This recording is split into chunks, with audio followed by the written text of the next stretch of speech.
Online की तैयारी में यार डिस्ट्रैक्शन का बहुत ज़्यादा स्कोप रहता है।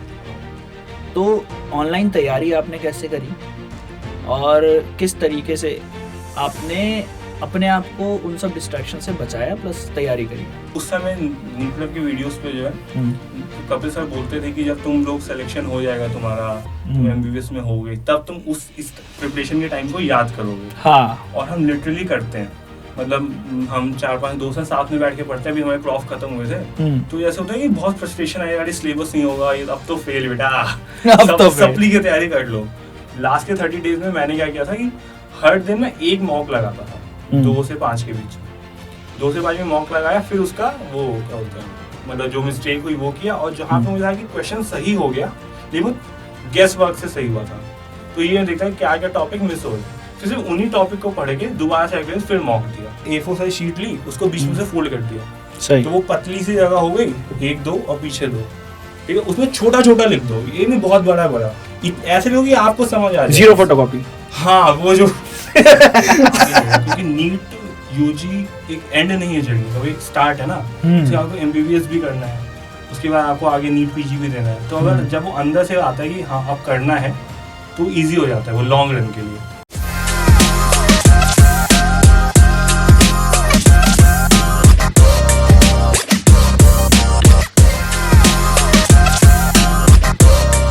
सो हेलो, कैसे हो नीट स्पॉट के वासियों भाई लोग। इतने टाइम से हम लोगों ने बात करी भाई अपने शिवन भाई से जो आईआरएस हैं, और उन्होंने आईआरएस का जो है वो पाथ चुना अपने एमबीबीएस के बाद। और काफ़ी सारे लोगों से हम लोगों ने ऐसे ऐसे बात करी जिन्होंने थोड़ा एमबीबीएस के अरीना में रह के थोड़ा डिफरेंट काम किया है।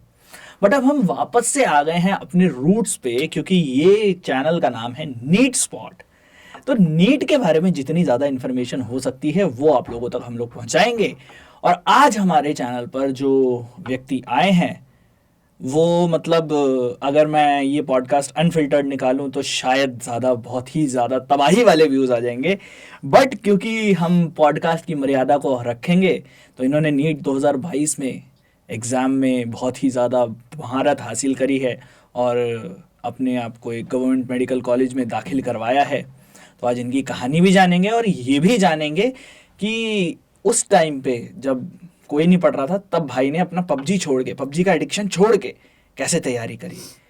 तो अंशुमन, बहुत बहुत स्वागत है आपका। थैंक यू हमारे मेड टॉक्स के सीजन 2 पे पावर्ड बाय नीटप्रेप.com। तो कैसे हो आप, पहले तो ये बताओ। बिंदास, इससे बढ़िया नहीं हो सकता। अभी आते ही कपिल सर से मुलाकात हुई, कैसी रही मुलाकात?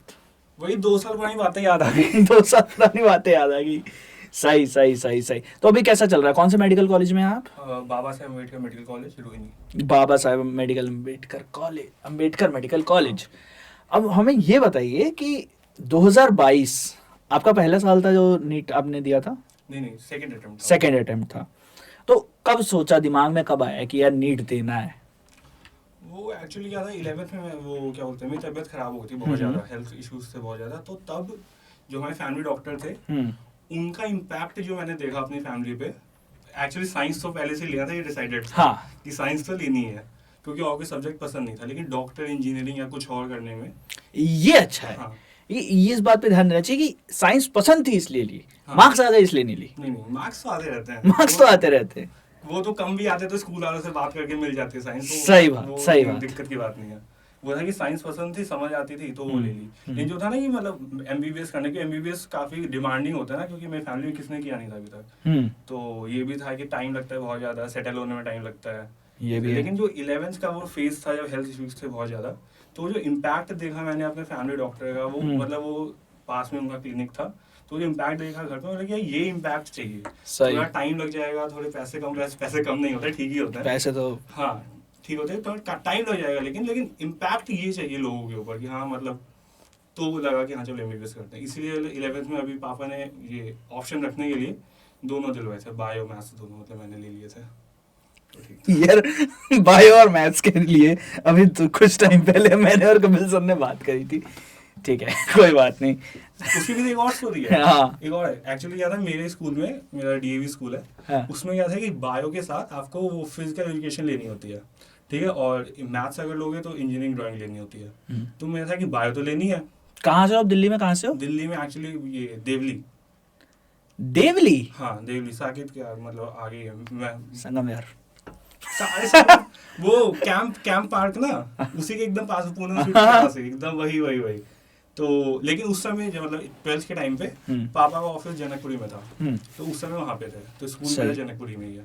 स्कूल जनकपुरी हाँ। में, जनकपुरी में डीएवी, सही। हाँ, तो क्या थी कहानी? था कि बायो के साथ फिजिकल एजुकेशन लेनी होती है। मेरी दीदी ने ऑलरेडी ले रखी थी, और वो बताती थी क्या उसमें थोड़ा सा वो मतलब, हाँ मतलब सर से नंबर लेंगे फिजिकल एजुकेशन में, थोड़ा उनकी बात माननी होती है, और वो करना होता है कि ये वही कि बेटा हाँ, थोड़ा क्या नाम है, ये ग्राउंड का थोड़ा सा काम है, चौक लगा दो, हाँ, और वो झंडे गाड़ दो, ऐसा कुछ। क्योंकि थी मेरे पास फिजिकल एजुकेशन। हाँ, वो और उसमें वो लड़कों को प्रेफरेंस नहीं देते, वो लड़कियों को तो नंबर दे देते हैं। हाँ। लड़कों का तो अलग नहीं यार, हमारे सर का था थोड़ा कि वो हम, क्योंकि हमारा ओनली बॉय स्कूल था।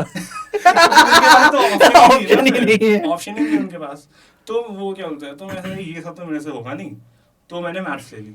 सही, क्योंकि मैथ्स ठीक थी और हो भी जाती थी, तो ठीक है ले ली। मैथ्स ठीक थी और हो भी जाती थी। हाँ। नाइस, सही। तो मैथ्स पढ़ने में कैसा मजा आया? मतलब मैथ्स बहुत अच्छा सब्जेक्ट है, पसंद है। कई बार ऐसा लगता है कि जिन लोगों ने मैथ्स नहीं पढ़ी और वो जो बायोलॉजी सिर्फ पढ़ रहे हैं, काफी सारी चीजें फिजिक्स और केमिस्ट्री में मिस कर जा रहे हैं।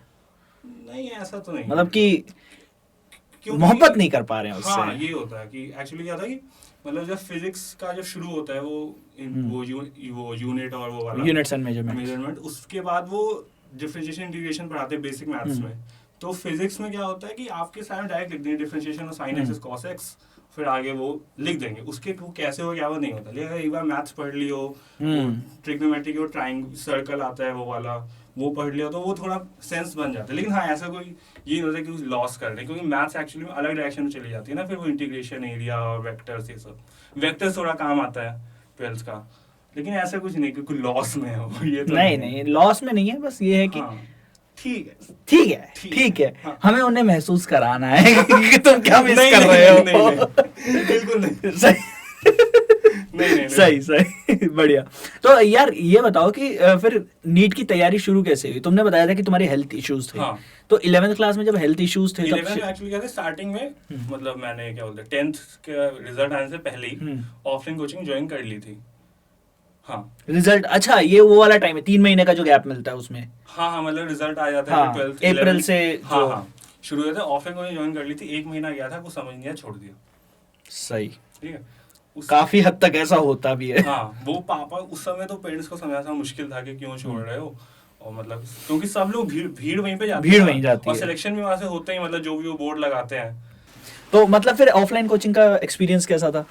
20 दिन का जो भी तुम्हारा था? 1 महीने का था लगभग वो। मतलब उसमें वही था कि एक बैच में 80 to 120 बच्चे हैं, उसमें टीचर आ रहे हैं, पढ़ा रहे हैं, फिर अगर कोई डाउट हो तो पूछ भी नहीं सकते।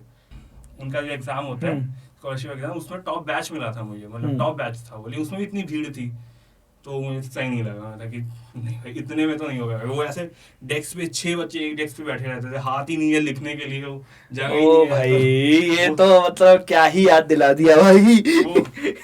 मुझे थोड़ा आराम से पढ़ना, तसल्ली से पढ़ना सही लगता, अपना स्पेस लेके थोड़ा अपने पेस पे पढ़ना, तो सही है। हाँ, ये सही था यार। मुझे ऐसा लगता है कि अगर तुम थ्योरी ढंग से कर लो तो तुम नीट के एग्जाम के लिए तैयारी तो ढंग से अपने आप से कर सकते हो। थोड़ा बहुत डाउट्स वगैरह अगर तुम थोड़े बहुत अपने क्लियर करवा लो कहीं से तो। हाँ, लेकिन वो है कि मतलब थ्योरी करने के बाद क्वेश्चन प्रैक्टिस तो करनी पड़ेगी ना, वो एप्लीकेशन वाला पार्ट। अभी क्वेश्चन प्रैक्टिस पे भी आएंगे क्योंकि वो बहुत ज्यादा इंपॉर्टेंट है। और वो नीट प्रेप की यूएसपी है कि मुझे सबसे अच्छा क्वेश्चन मैंने यहीं से किया था। डिस्क्रिप्शन बॉक्स में लिंक मिल जाएगा, इस पर भी आएंगे अभी। पर उससे पहले यार तुम्हारी वो 11th क्लास वाली कहानी क्या है जो तुमने पिताजी को बोल दिया था कि यार नीट 2021 में नहीं करेंगे, 22 में करेंगे? हाँ, वो क्या था, तो ये जब आका वो गया ऑफलाइन कोचिंग गया मैं, 1 महीना गया, कुछ समझ नहीं आया था। उनको भी पापा में कोई दिख रहा था कि मैं कंफ्यूज हूँ, कुछ समझ आ नहीं रहा है। वरना मैं नॉर्मली वहाँ से आने के बाद बताता था कि आज क्लास में ये हुआ, अभी भी करता हूँ कॉलेज से आने के बाद, कोई नई चीज़ अगर दिखती है तो, या आज तो हाथ में ये पकड़ा था। ठीक है, ओके। तो वो वहाँ पे ही बता, लेकिन उस समय एकदम ब्लैंक रहता था, मतलब वो ऐसा था कि गए, देखा कुछ हो रहा है, वापस आ गए। तो उस समय और कोई ऑप्शन पता नहीं था पापा को भी, लेकिन मैं पापा देख लेंगे, अभी टाइम है, अभी कल नीट का एग्जाम नहीं है, तो अभी जो है छुड़वा देते हैं ऑफलाइन कोचिंग, नॉर्मल कोचिंग 11-12 के कॉन्सेप्ट बन जाए थोड़े बहुत, वहाँ से करते हैं। तो चलो ठीक है, अब तुम्हें ही देना है एग्जाम, सही, जो तुम बोलो ठीक है। ये तो मतलब मेरे पापा का था कि वो कुछ उन्होंने अपने एडवाइस नहीं दी, उन्होंने कि जो तुम्हें सही लगे करो, तो उन्होंने मान गए वो। हो सकता है कि अंशुमन के पिताजी जो है वो हमें ज्वाइन करें एक एपिसोड में, जहाँ पर हम जानेंगे उनसे भी कि किस तरीके से उन्होंने अंशुमन को एक गवर्नमेंट मेडिकल कॉलेज दिलवाने में हेल्प करी। बिल्कुल बिल्कुल। तो अंशुमन फिर कैसा था कि नीट 2021 में एक चीज हुई थी कि जब तुम्हारे को बोला गया था फिर अब आगे क्यों पढ़ाई कर रहे हो जब इतना कुछ कर ही चुके हो, हाँ। तो क्या हुआ था वो एक्चुअली क्या था कि नीट 2020 का रिजल्ट देखा, उससे हाँ। पहले तो बहुत कम मार्क्स पे सिलेक्शन हो जाता है, मतलब अगर 570 580 आ गए आपके तो यू आर सेफ। 2020 में वो थोड़ा पेपर इजी बना, जो भी हुआ मतलब रीजन था, उसके बाद तो 600 के नीचे तो कोई बात ही नहीं करता था। तो अभी भी तो 720 से नीचे किसी ने बात तो नहीं अब तो मुझे डर लगता है कि अब तो नहीं हो पाता दोबारा, अगर नीट का सिलेक्शन करना होता मेरा नहीं हो पाता, मैं अभी बोल दे रहा हूँ। अच्छा हुआ सही टाइम पे हो गया, वरना तो बहुत डर है। मतलब जब रिजल्ट आता है नीट का, वैसे तुम तैयारी कर लेते हैं, बट जो मेंटल स्ट्रेस पड़ता है ना अभी के बच्चों के दिमाग पे कि यार आगे जाके कट ऑफ क्या ही होगी, वो तोड़ देता है बच्चों को। कई वो सब ना, अगर ना पता हो ना कि कट ऑफ बहुत आई है, तो वो एक हेल्प करता है हाँ कि ठीक है अपना बेस्ट देते हैं, जो होगा होगा। तो वो था कि मतलब कोचिंग छुड़वा दी थी, उसके बाद फिर हेल्थ इश्यूज आए थोड़े, तो पढ़ाई में ब्रेक हो गया थोड़ा। तो उसके बाद मैं बोला कि पापा देखो अभी नीट का पहले 11-12 क्या हुआ था हेल्थ में, क्या हुआ था एक्चुअली? था वो विटामिन B12 की कमी हो गई थी, वो थोड़ा लॉन्ग इश्यू है, टाइफाइड काफी हुआ था उस समय। तो उसके बाद में बोले कि पापा देखो अगर अभी सही से अगर कॉन्सेप्ट बना लूंगा तो नीट एक ड्रॉप के बाद भी दे दूंगा, तो ऐसी बात नहीं है। तो ठीक है फिर, लेकिन जो यार ये चीज बोलना अपने पापा से, प्लस उनका मान जाना। अरे मैं बोलता हूँ पापा में इतने अंडरस्टैंडिंग है, मतलब उनको मेरे ऊपर इतना भरोसा है कि ये जो बोल रहा है ठीक ही सोच के बोल रहा होगा, ये ठीक ही बोल रहा होगा। वो तो मतलब मुझे पता नहीं कैसे मान गया, क्योंकि मैं खुद अपनी बात नहीं मानता, लेकिन पापा मम्मी मान जाते हैं। सुना आपने? बताइए यार। क्या? हाँ मैंने वोट दिया है। मैंने भी दिया। किसको दिया नहीं बताना। नहीं किसको दिया वो क्यों बताएंगे। तो तुम्हारे पिताजी के बारे में बात कर रहे थे हम लोग, तो क्या मतलब तुम्हारे पिताजी का क्या रहता था, कुछ गाइडेंस में भी रहता था कि यार ऐसे पढ़ाई करो ऐसे? एक्चुअली उन्होंने वो MSc फिजिक्स करी हुई है। कहाँ से? मतलब यूपी से करी हुई है। नाइस यार। यूनिवर्सिटी का नाम याद नहीं आ रहा मुझे, सॉरी। कोई बात नहीं, या तो इलाहाबाद यूनिवर्सिटी होगी या गोरखपुर यूनिवर्सिटी होगी, कोई तो यूनिवर्सिटी होगी, कोई दिक्कत नहीं है, हम उन्हीं से डायरेक्ट पूछ लेंगे। वो बेटर बता देंगे। तो उनका ये था कि मतलब उनका साइंटिफिक एटीट्यूड है बहुत ज्यादा। मुझे अब ज्यादा इंटरेस्ट आता जा रहा है इसके पिताजी से मिलने में। हाँ, तो उन्होंने वो समझ गए कि हाँ कॉन्सेप्ट इंपॉर्टेंट होते हैं, तो अगर अभी से ज्यादा फोर्स डालोगे कि नहीं कॉन्सेप्ट बने नहीं है, आप टेस्ट सीरीज दे रहे हो, क्वेश्चन प्रैक्टिस कर रहे हो, तो अभी फायदा नहीं। तो उन्होंने ठीक है अपने पेस पे करो, लेकिन हाँ ये नहीं करते रहो, ये नहीं गिव अप कर दिया। तो कोई ऐसा पॉइंट है जिसमें मैंने ये नहीं सोचा कि मैं पढ़ ही नहीं रहा हूँ, मैं ये सोचा कि नीट की लगी मैं नहीं पढ़ रहा हूँ, 11-12 के कॉन्सेप्ट। उस समय जो कॉन्सेप्ट बिल्डिंग था उसमें तुम्हारी तैयारी कैसी चल रही थी? मतलब सिर्फ थ्योरी कर रहे थे या फिर उसके साथ भी क्वेश्चन प्रैक्टिस चल ही रही थी तुम्हारी? नहीं, वो मतलब MCQs टाइप नहीं चल रहे थे, CBSE का जो मतलब CBSE का जो पैटर्न था उसके हिसाब से जो सवाल, जो SL अरोड़ा वगैरह के सवाल होते हैं, या SL अरोड़ा हो गई, और फिर वो कौन सी थी, प्रदीप नहीं, SC वर्मा और ये सब थे, वो सब बुक्स कर रहा था, मतलब CBSE के लिए अच्छे से पढ़ रहा था। सही। और फिर 11th हुई, 11th के रिजल्ट से पहले लॉकडाउन लग गया। उसके बाद तो ऑनलाइन क्लासेस आप बैकग्राउंड में चल रही है, तब PUBG, तो वो थोड़ा सा था कि ये थोड़ा एक्सप्लेन करो, मतलब ये PUBG वाला है क्या? अब नहीं हूँ। उस टाइम पे मैं मतलब उस टाइम पे तो यार तुम्हारे दिलों पे छुरियां भी चली हुई, PUBG वगैरह बैन भी होने लगे थे। वो उसके थोड़ा बाद हुआ था शायद, उस टाइम पे शायद टिकटॉक बैन हुआ था, उसके बाद PUBG भी थोड़ी देर बाद बैन हुआ था। मतलब बैन होने से पहले मैं सुधर गया था, मतलब वो इतना मुझे दर्द नहीं दिया वो PUBG के बैन ने। तो कैसे आए उससे PUBG के एडिक्शन से बाहर? अपने आप ही आए, मतलब एक्चुअली क्या था, फ्री टाइम था, घर में बैठे हुए हैं सब, तो कुछ तो करना ही है, तो सारे दोस्त मिलके PUBG खेलते थे। और उसके बाद फिर जब थोड़े बहुत धीरे स्कूल खुलने लगे, मतलब प्रैक्टिकल के लिए बनाने लगे और वो करने लगे, तो और फिर आया कि शायद प्री बोर्ड हमारे ऑफलाइन हो जाए, तो था यार थोड़ा तो सीरियस होना ही पड़ेगा ना, तो वो अपने आप छोड़ गया। मतलब एंजॉय करता था तो छोड़ गया, मतलब ऐसा था कि सही। मतलब एडिक्शन पसंद बहुत था, मजा बहुत आया जब तक खेला, फिर अपने आप ही जैसे वो आया कि हाँ थोड़ा सा पढ़ना पढ़ लेते हैं। बढ़िया। ये एटीट्यूड एक तो मेरे को बहुत पसंद आया। दूसरी बात ये है कि यार आपने पूरा ऑनलाइन किया, ऑफलाइन आपने कोचिंग करी थी, हाँ, फिर बट उसके बाद हाँ, ऑनलाइन पे शिफ्ट हो गए। तो online। ऑनलाइन की तैयारी में यार डिस्ट्रैक्शन का बहुत ज़्यादा स्कोप रहता है। हाँ। तो ऑनलाइन तैयारी आपने कैसे करी और किस तरीके से आपने अपने आप को उन सब डिस्ट्रैक्शन से बचाया प्लस तैयारी करी? तो क्या था कि वो 12th तो जब ऑफ 12th खत्म हो गई, हमारे बोर्ड्स के प्रैक्टिकल हो गए, उसके बाद फिर लॉकडाउन लग गया।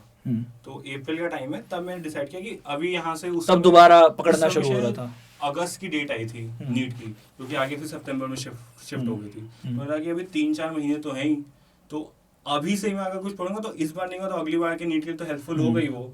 मैं अगली बार के नीट के लिए पढ़ रहा था, लेकिन था कि इस बार में अच्छा करना है थोड़ा।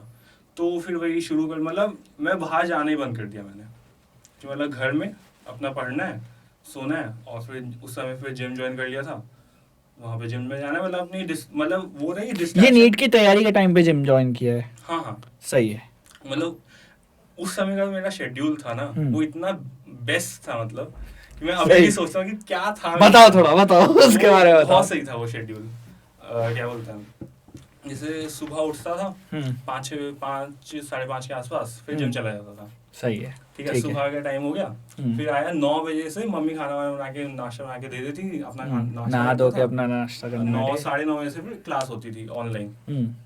क्लास में जो है मतलब वो वीडियो देख ले, मैं कभी लाइव क्लास नहीं लेता था, मतलब हमेशा रिकॉर्डेड ही दिखता था, मतलब वो 2x पे चल जाता है और स्किप हो जाता है ना। हाँ। तो मैं था कि फालतू नहीं, जल्दी जल्दी सही देखो, है। कॉन्सेप्ट बने। ये मैं इन लोगों को बहुत समझाता हूँ कि अपने लेक्चर्स को 1.75x पे हाँ। देखना शुरू करो।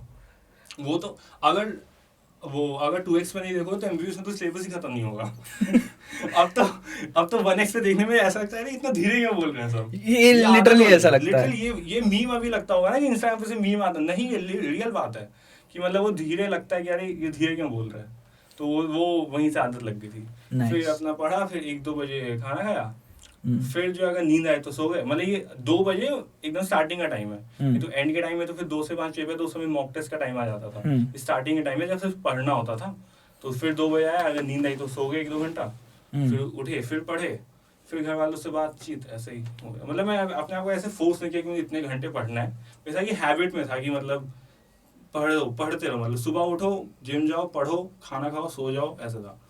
जब नींद आई सो जाओ, ये था। नींद से नो कॉम्प्रोमाइज, खाने से नो कॉम्प्रोमाइज, बस पढ़ो। लेकिन और जिम चल ही रहा था कि एक्सरसाइज? हाँ, वो एक चलती रहे। आउटलेट मिल जाता है ना, मतलब कि कुछ थोड़ी फ्रस्ट्रेशन हो, कुछ हो, तो वो निकल जाती है हाँ, डंबल पे। अभी तो वो रूटीन बन नहीं रहा है। सही है। क्यों नहीं बन पा रहा है अभी? अब डिस्ट्रैक्शन बहुत ज्यादा है ना। उस समय तो आपको पता है घर से निकलते थे, अब तो कॉलेज है, फिर कॉलेज के बाद चाय पीने जाते हैं, वो तो फिर पूरा सर्कल चलने लग जाता है।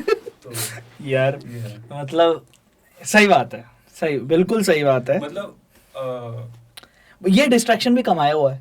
हाँ, ये भी बोल सकते हैं कमाया हुआ है, लेकिन अभी भी जैसे क्या बोलते हैं, उस समय नीट क्लब की वीडियोस पे जो है कपिल सर बोलते थे कि जब तुम लोग सिलेक्शन हो जाएगा तुम्हारा, तुम एमबीबीएस में होगे, तब तुम इस प्रिपरेशन के टाइम को याद करोगे। हाँ। और हम लिटरली करते हैं, मतलब हम 4-5 दोस्त हैं, साथ में बैठ के पढ़ते हैं। अभी हमारे प्रॉफ खत्म हुए थे, तो जैसे होता है कि बहुत फ्रस्ट्रेशन आई, यार सिलेबस नहीं होगा, ये अब तो फेल बेटा, अब तो सप्ली की तैयारी कर लो।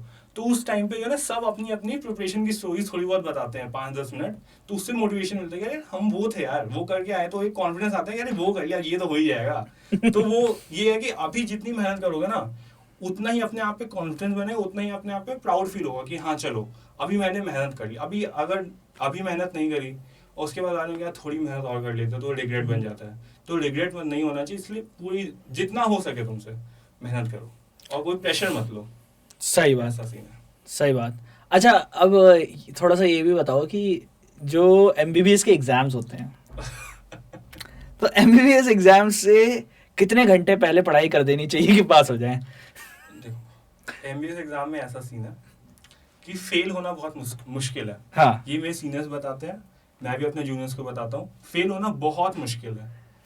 क्यों? बहुत मुश्किल, क्योंकि आप नीट क्रैक करके आए हो ना, तो मतलब फेल होना बहुत मुश्किल, मैं एक्सप्लेन नहीं कर सकता। फेल होना बहुत, मतलब अगर आप चाहोगे, आप पेपर खाली छोड़ के आओगे ना, तभी आप फेल हो सकते हो।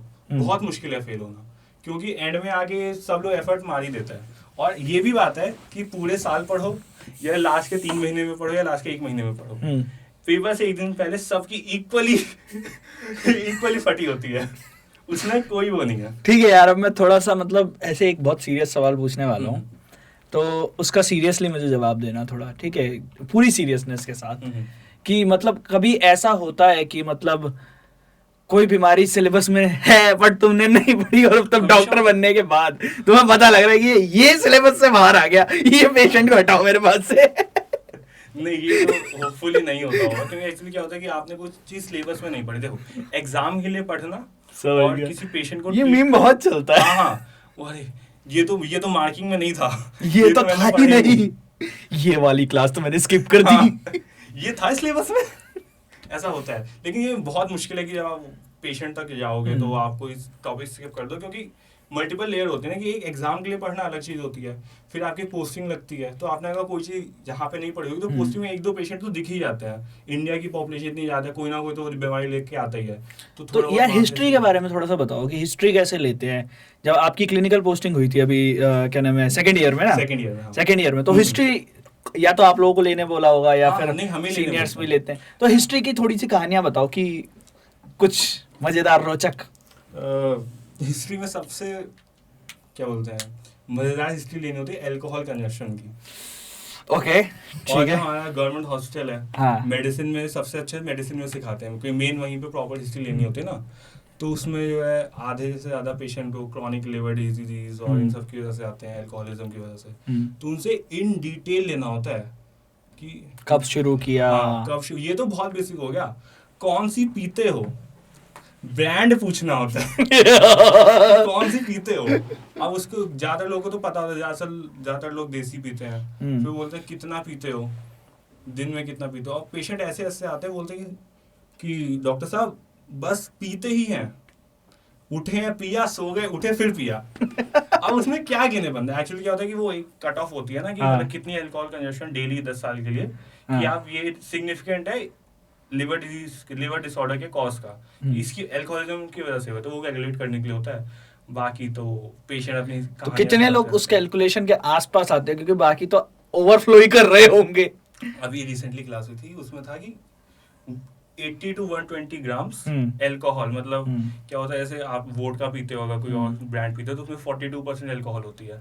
मतलब आपने अगर 100 ग्राम्स वो लिए, मतलब 100 ml वोडका पिया, तो उसमें 42 ग्राम्स अल्कोहल है। तो उस हिसाब से 80 to 120 grams per day for 15 years और 20 ईयर्स, ये जो है अल्कोहलिज्म करती है, मतलब ये कॉज बन सकती है इसका, कि आपके लिवर डैमेज कर सकते हैं। ये नहीं कि अभी अगर अरे हम तो 60 ही पीते हैं बस हम, भाई ऐसा नहीं है। मतलब ये एक वो होता है कि मतलब बायोस्टैट से ये तो कि इतने वो 60 ml और 30 ml वाला केस नहीं चलता, कौन सी पी रहे हो उससे फर्क पड़ता है। हाँ, वो भी पड़ता है। जैसे देसी दारू जो होती है उसमें 50% अल्कोहल अमाउंट होता है, तो अगर वो कम भी पियोगे लेकिन उसमें अल्कोहल कंटेंट ज्यादा है तो वो ज्यादा नुकसान करती है। तो देसी गाइस, ठीक है, समझ रहे हो। यहाँ मैं बोल दूं, मैं कोई प्रमोशन नहीं कर रहा कि पीना ही जरूरी नहीं, पीना नहीं पीना, क्योंकि लिवर एक सिम्टम है अल्कोहलिज्म का, लेकिन अल्कोहल एक फर्स्ट क्लास कार्सिनोजेनिक है, कि मतलब उससे लिवर डैमेज नहीं, लेकिन कार्सिनोजन मतलब कैंसर होने के चांसेस बहुत ज्यादा, मतलब अब तो नई स्टडी आई है। अच्छा, कैंसर होने के चांसेस भी अल्कोहल से हैं? हाँ, पहले था कि मतलब पहले की स्टडीज में था ना कि आप इतनी पी लो, लिवर और किडनी डैमेज होगा, पी लो तो बेटर, वाइन हेल्दी है, सब बोला है। अब ये प्रूव है ना कि टाइप 1 कार्सिनोजेनिक है। थोड़ा भी पियोगे, कुछ भी पियोगे, वो डैमेज करेगी। मतलब खांसी इससे ठीक नहीं होगी, कफ सिरप लो, ठीक है। वैसे कफ सिरप में भी अल्कोहल होता है, वो एलेक्सर, बट ये पृथ्वी शॉ को पहले बताना चाहिए था ना। ठीक है यार, जोक्स अपार्ट, भाई अनसोल्ड चला गया इस बार। यार क्या करूं मैं? मतलब देखो, पता है क्या है, कभी कभी जो गेस्ट आते हैं ना, कभी कभी ऐसे गेस्ट आते हैं कि जिनसे खुल के बात की जा सकती है। तो अंशुमन, फिर थोड़ा यार बताओ अपनी, मतलब एमबीबीएस की जो स्टोरीज है वो बहुत ही खतरनाक होती हैं। नहीं, वो तो मतलब उनमें से जो सामाजिक रूप में बताई जा सकती है ऐसी कोई स्टोरी है अच्छा मेरे को एक चीज़ पूछनी है, ब्लड ग्रुप जांच करते हैं जो एक, ठीक है, तो लास्ट टाइम हमारे साथ जो डॉक्टर शिविन थे उन्होंने बताया था ब्लड ग्रुप की क्लास होती है, उसमें ब्लड ग्रुप, अपना ब्लड ग्रुप निकालना होता है। तुम्हारी वो क्लास कैसी थी पहले ये बताओ। अरे क्या बोलते हैं, अभी एक वो बना होता है ना कि क्या बोलते हैं, स्टीरियोटाइप है कि लड़कियां प्रेग नहीं कर पाती। अब मतलब उस ब्लड ग्रुप टेस्ट करने के लिए फिजियो में होता है ये। अच्छा। तो अपना ही खून निकाल के अपने टेस्ट करना होता है। और वो मतलब एग्जाम में होता है कि आपको कोई सैंपल दिया होता है, वैसे वो सेकंड ईयर में होता है, मतलब अपना ही खून निकाल के टेस्ट करना होता है। तो ये स्टीरियोटाइप है कि लड़कियां प्रेग नहीं कर पाती। लेकिन मेरे बैच में बहुत लड़के थे जो प्रेग नहीं कर पा रहे थे। डर लग रहा था। हाँ, जबकि बहुत इजी है। मैंने कितनों को अपना खून दिया कि ले भाई ले खून, एक बूंद खून की कीमत तू क्या जाने। ये था बढ़िया। ये था। और मेरे बैच में कोई बेहोश नहीं हुआ वो एनाटमी में। मतलब क्या होता है उसमें? मतलब वो है ना कि मतलब पहली बार कैडेवर देखते हैं, डाइसेक्शन करके देखते हैं, तो एक तो फॉर्मलिन की स्मेल होती है बहुत ज्यादा, तो वो आपके मतलब सेंसोरियम को थोड़ा हिला देती है। दूसरा वो देखते हैं तो बेहोश कोई नहीं हुआ था। बेहोश कोई नहीं हुआ था। ये था कि हमें लगा था कि हो जाएगा, लेकिन हुआ नहीं था ये। नाइस। वापस से आते हैं यार नीट की प्रिपरेशन पे। अब 2022 का जो आपने एग्जाम दिया, उससे पहले ऑनलाइन सारी तैयारी चल रही है, सब कुछ चल रहा है, तो तुम्हारा नीट में क्या डेली का टारगेट रहता था कि क्या करने, सोने से पहले क्या क्या करके सोना है? मेरे 2 तरह के टारगेट रहते थे। एक तो टॉपिक्स का टारगेट रहता था और एक था रिवीजन का टारगेट। मतलब ये होता है कि अगर जैसे मैंने नवंबर में स्टार्ट किया था, मतलब नीट 2022 के लिए नवंबर 2021 में शुरू किया था, और उस समय की डेट पता नहीं है कि याद नहीं है, जो भी थी जुलाई नवंबर 2021 में और जुलाई में नीट 2022 हुआ। तो उसमें वो होता है ना कि एक तो पहली बार हमेशा मैंने ये नहीं सोचा था कि मुझे कुछ नहीं आता। मैंने जीरो से स्टार्ट कभी किया ही नहीं, क्योंकि मैंने नीट 2021 के लिए बायो पढ़ रखी थी, केमिस्ट्री पढ़ रखी थी, फिजिक्स के भी न्यूटन और वो कर रखे थे। ये नहीं कि नई कॉपी बना रहा हूँ, वो हेडिंग डाल रहा हूँ, यूनिट एंड मेजरमेंट, ये सब नहीं। जो टॉपिक वीक्स थे पहले वो डिसाइड कर लिए कि ये टॉपिक वीक्स है, ये स्ट्रॉन्ग है, तो एक साथ ही चलता है कि वीक टॉपिक कवर करने हैं और साथ में रिवीजन वो स्ट्रॉन्ग टॉपिक ही करनी है। तो पहले स्टार्टिंग में 1-2 घंटे की रिवीजन रहती थी और बाकी पूरा टाइम पढ़ाई में जाता था, मतलब नए टॉपिक्स कवर करने में। ऐसे 2-3 महीने में जो है सिलेबस कवर हो गया, लगभग ऑलमोस्ट कवर हो गया। पूरा तो कवर कभी भी नहीं हुआ था, और लेकिन रिवीजन का टाइम बढ़ गया। उसके बाद फिर आई क्वेश्चन प्रैक्टिस। तो फिर था कि अब क्वेश्चन प्रैक्टिस में रिवीजन के टाइम पे करता था। मैंने टॉपिक पढ़ लिया और फिर जिस टॉपिक को मुझे रिवाइज करना है वो मैं थ्योरी से रिवाइज नहीं करता था, उसके क्वेश्चन सॉल्व करता था। तो उससे पता लग जाता था कि वो टॉपिक में स्ट्रॉन्ग है, याद है, क्या है। जो गलती आती थी, जो मिस्टेक्स आती थी, उनको रेक्टिफाई कर लेता था। जैसे रिवीजन भी होता रहता था, क्वेश्चन प्रैक्टिस भी होती रहती थी, और सिलेबस भी कंप्लीट हो। बहुत अच्छी स्ट्रैटेजी है। आई थिंक जो अभी हम लोग जिस टाइम पे बैठे हुए हैं वो है फरवरी 6 तारीख है, तो आज के दिन से ऑलमोस्ट 80 दिन के करीब बचे हैं नीट में। तो जितने भी बच्चे जिनको रिवीजन करनी है वो उठाएं अपने अपने टारगेट बैच या फिर जो भी आप लोग यूज कर रहे हो क्वेश्चन बैंक। जैसे 80 डेज है तो उसमें से 30 डेज हटा दो।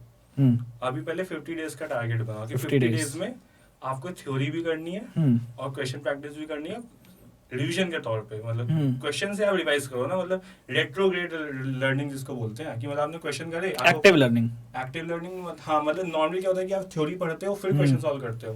आप करो पहले क्वेश्चन सॉल्व करो, देखो कि आप कितने वीक हो। क्या पता वीक ना ही हो, आपसे क्वेश्चन सॉल्व हो जाए, क्योंकि एंड ऑफ द डे आपको क्वेश्चन सॉल्व करना नीट में ना।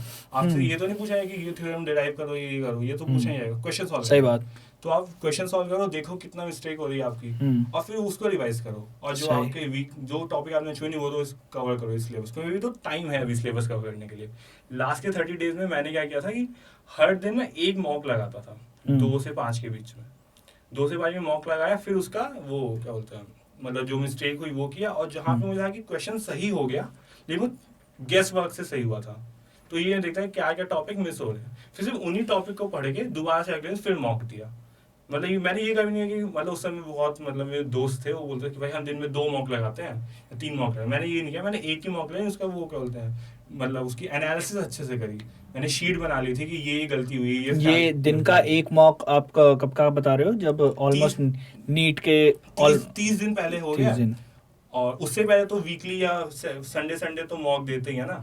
लेकिन 30 दिन पहले डेली एक मॉक मिनिमम देना शुरू कर दो, और मॉक देने के बाद उसको एनालाइज करो अच्छे से कि कहाँ गलती हो रही है। मोस्ट ऑफ द टाइम आपका 80% सिलेबस सही आपको आता होता है, वो गलतियां 20% जगह पे ही होती है और वही गलती रिपीट होती रहती है। सही। और मानोगे नहीं, मतलब जो मैंने अपनी मिस्टेक नोटबुक बनाई थी मेन नीट में भी, जो गलतियां हुई मेरी फुल तो आई नहीं थी, जो गलतियां वो उस मिस्टेक नोटबुक में थी।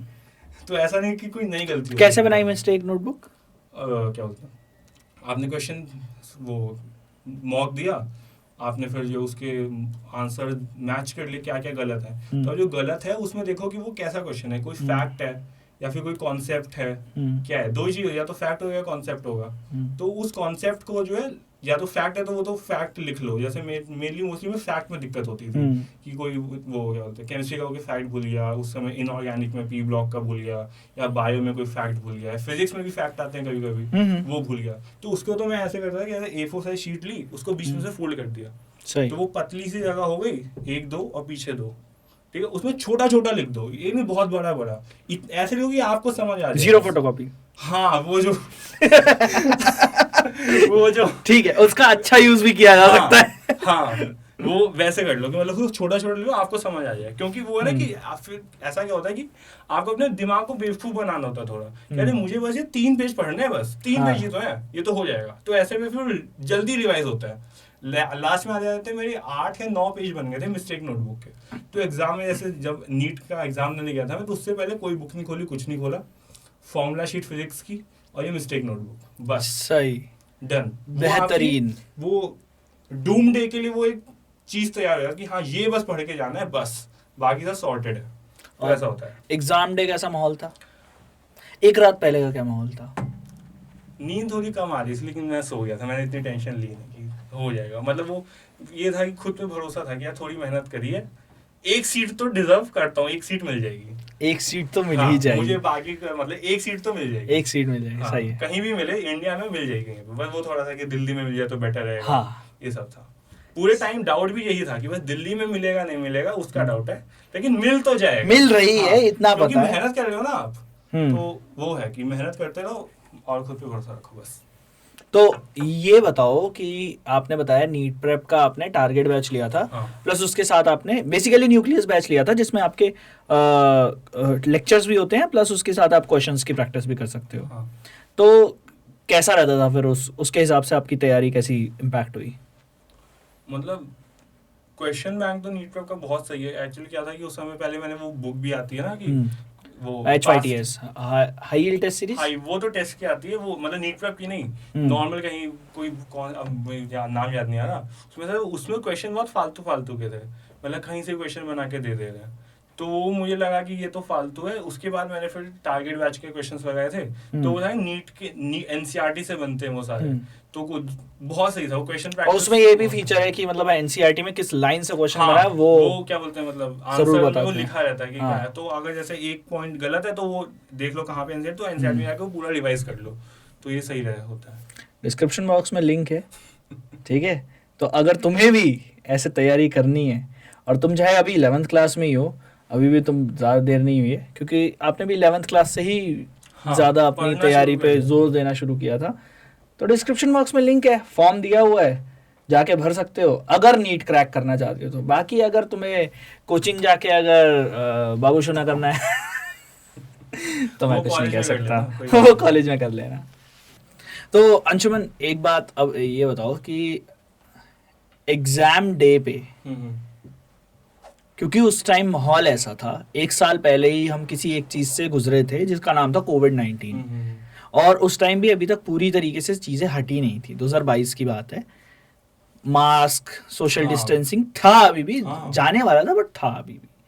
तो एग्जाम देना उस टाइम पे उन सब चीज़ों के साथ कैसा था? प्लस तुम्हारे टाइम पे एक चीज़ जो इंट्रोड्यूस की गई थी वो था सेक्शन बी, जो कि अब हटा दिया गया है। अब हटा दिया गया है, तो उसका क्या इम्पैक्ट हुआ तुम्हारी परफॉर्मेंस पे, प्लस वो जो रिस्ट्रिक्शंस थे उनका क्या इम्पैक्ट पड़ा? ऐसे रिस्ट्रिक्शंस का तो कोई इम्पैक्ट नहीं पड़ा, वो क्या बोलते हैं, लेकिन मतलब जब एग्जाम सेंटर पे मुझे याद है कि बहुत बच्चे एंजाइटी की वजह से उनका फीवर हाई हो जा रहा था, तो उनको अलग से फिर ले गया गया टेम्परेचर चेक करने में, तो उनको था एंजाइटी और उनका और फीवर बढ़े जा रहा था। तो ये है कि थोड़ा मतलब मुझे ये दिक्कत नहीं हुई, मतलब टचवुड उस समय ऐसा कोई दिक्कत नहीं थी। और बाकी वो क्या बोलते जो सेक्शन बी का था वो प्रैक्टिस कर ली थी ना, मतलब मैंने मॉक टेस्ट लगा लिए थे, नीट क्लब के मॉक टेस्ट थे, वो बुक थी हाई यील्ड वाली सेक्शन बी वाली। अगर आप देखो, आपको बस अपने आप को रेडी रखना है कि जो भी होगा उस दिन वो नई चीज ना हो, बस ऐसे आपको तैयारी करनी है कि जो होगा देखा जाएगा, कि मैंने पहले देख रखा है। वो सेक्शन बी बहुत पहले आ गया था, तो उसमें ये थोड़ी आप रोने लग जाओगे कि सेक्शन बी आ गया, ये क्या हो गया। तो उसकी प्रैक्टिस कर लो तो उस दिन आपको टेंशन नहीं होगी। तो ये था, मतलब पहले से प्रैक्टिस कर ली थी मैंने, तो इतना टेंशन नहीं था उस दिन। और बाकी थोड़ा डिस्टेंस मास्क वास्क वो तो खुद की सेफ्टी के लिए था, तो ठीक था, मतलब ऐसे कोई प्रेशर, मतलब पीसफुली पेपर किया। हाँ, और वो क्या हुआ था, वो जो तुमने बताया था कि गोला मार रखा था, क्या था वो क्या था कि सेक्शन बी में जो है 15 क्वेश्चन होते हैं, 10 क्वेश्चन करने थे। तो उसमें मतलब मैंने मतलब जो बेस्ट ऑप्शन होते हैं वही बेस्ट, कि हाँ ये तो सबसे बेटर आता है, वही करना था मुझे।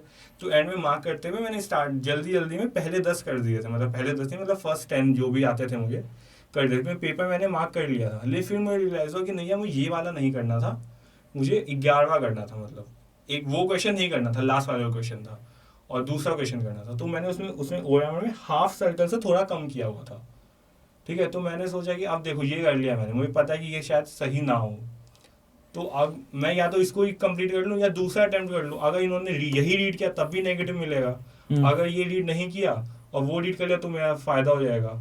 और अगर यही रीड किया, मतलब मैंने दूसरा क्वेश्चन अटेम्प्ट नहीं किया, इसी पे किया, तो ये तो गलत होना ही है।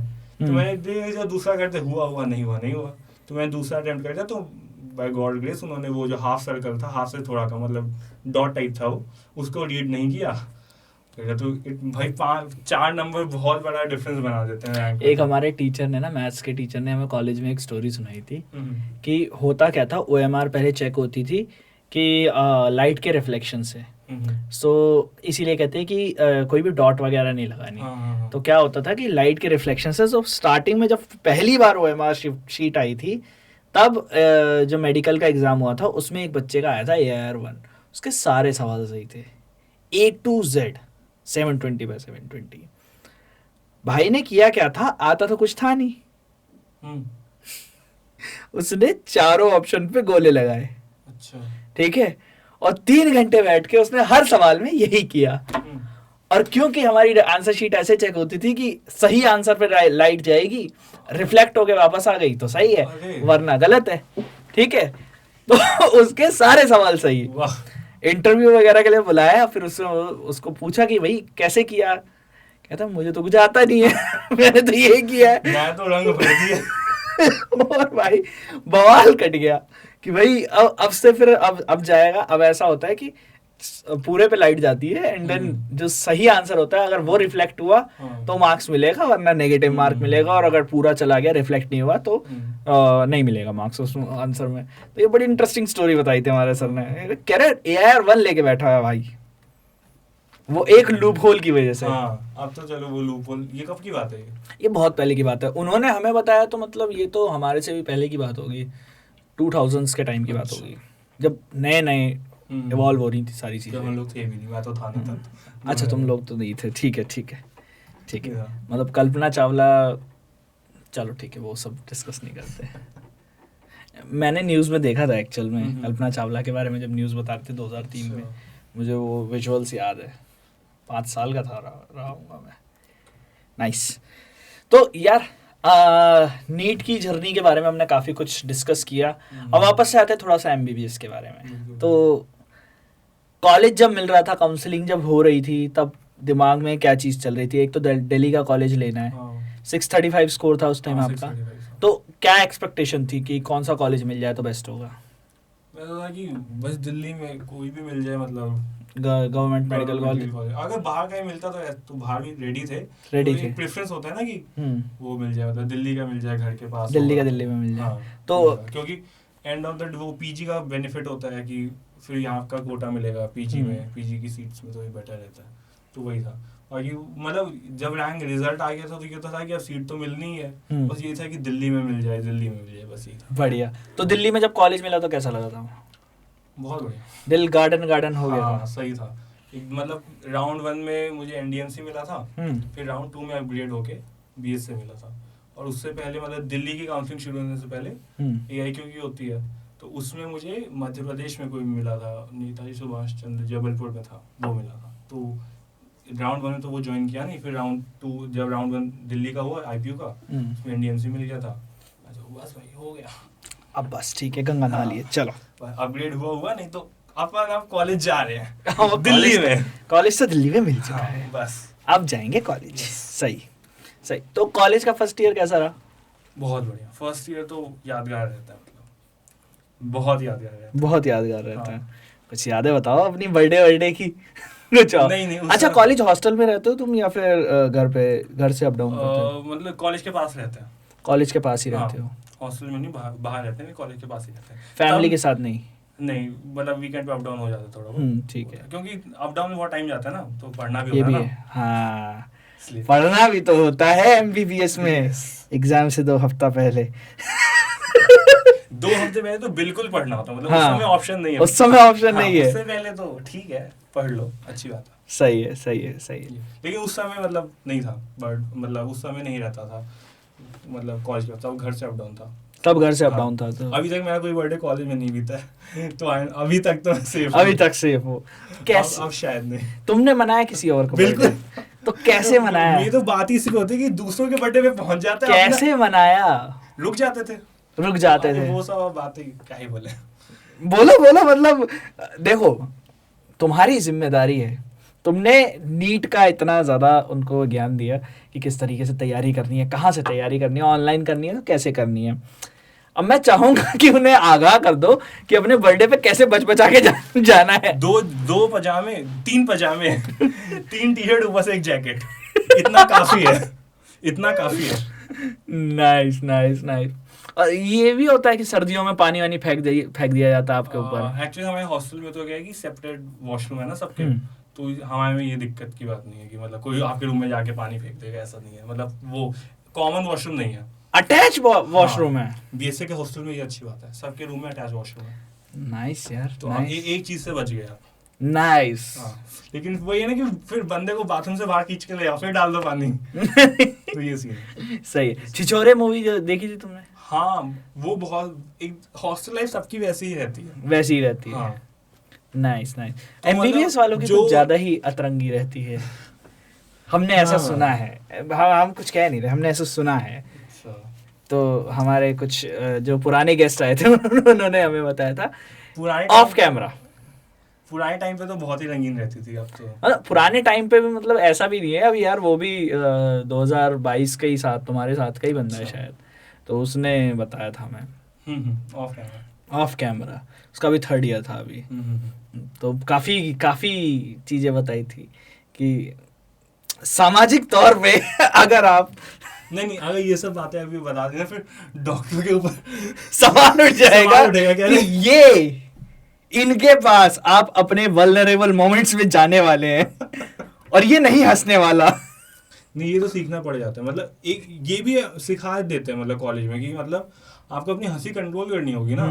कि अब जैसे आप पेशेंट से पूछ रहे हो कि कितनी बार आप वॉशरूम जाते हो, कितनी बार हंसते हो, तो उस समय हंसोगे थोड़ी कि इतनी बार जाते हैं। ये भी सही बात है। ये हिस्ट्री टेकिंग में होते हैं। मतलब हमारे में एक सब्जेक्ट है एडकॉम करके ना, वो अभी ऐड हुआ है शायद 2019 के बाद ही ऐड हुआ है। तो उसमें ये सिखाते हैं कि मतलब आपको अपने आप को अलग रखना, मतलब अपनी फीलिंग्स को अलग रखना है आप जब पेशेंट ट्रीट कर रहे हो, प्रोफेशनल वे में आपको ट्रीट करना है। तो ये भी पूरे कॉलेज में सिखा देते हैं, सीनियर्स भी सिखाते हैं, टीचर्स और फिर जो SR होते हैं वो सब सिखाते हैं।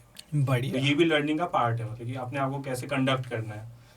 तो ये सही मतलब जैसे अभी आगे चल के आप अगर मेरे पास आओगे एज अ पेशेंट, तो मैं यहाँ से ऐसे बात नहीं करूंगा, आपको एकदम यहाँ से पैम्पर करके रखूंगा। पैम्पर करके रखोगे एकदम, कैसे हो, तो आए क्यों हो, अगर ठीक हो तो क्या दिक्कत है, कब से। सही बात। ये लर्निंग का पार्ट है।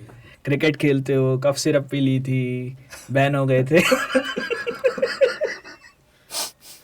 छोड़ो यार, जाने दो। आप पृथ्वी शॉ के फैन हो? नहीं यार, मैं यशस्वी का फैन हूँ। ठीक है यार, ठीक है, कोई बात नहीं। पर यार एक बात बताओ कि स्पोर्ट्स का भी कोई सब्जेक्ट होता है आपके उसमें, कि स्पोर्ट्स के लिए कोई स्पेशल आपको सिखाया जाता है कि इनको ये ड्रग देने, ये ड्रग नहीं देने? कुछ ऐसा कुछ होता है क्या एमबीबीएस में? क्वेश्चन मतलब कि स्पोर्ट्स में काफी सारा डोपिंग टेस्ट वगैरह होता है? नहीं ऐसे, मतलब वो बताते हैं कि कौन से ड्रग्स यूज हो सकते हैं डोपिंग में, ये बताते हैं, लेकिन ऐसे नहीं कि ये देना ऐसे नहीं। मतलब ऐसा होता है ना कि प्रोहिबिटेड ड्रग्स बता देते हैं कि ये वाले प्रोहिबिटेड है। हाँ, कौन से टेस्ट में दिख जाते हैं कि मतलब शो हो जाते हैं, वो कौन से शो नहीं होते, ये सब बताते हैं। तो मैच से पहले चेरी कॉफ पी सकते हैं क्या? नहीं, वो तो शो हो जाता है। वो शो हो जाता है, तो मत पिया करो भाई। बहुत गालियां पड़ने वाली है मुझे, शौक को छोड़ेंगे नहीं। मेरे को बहुत गालियां पड़ने वाली है।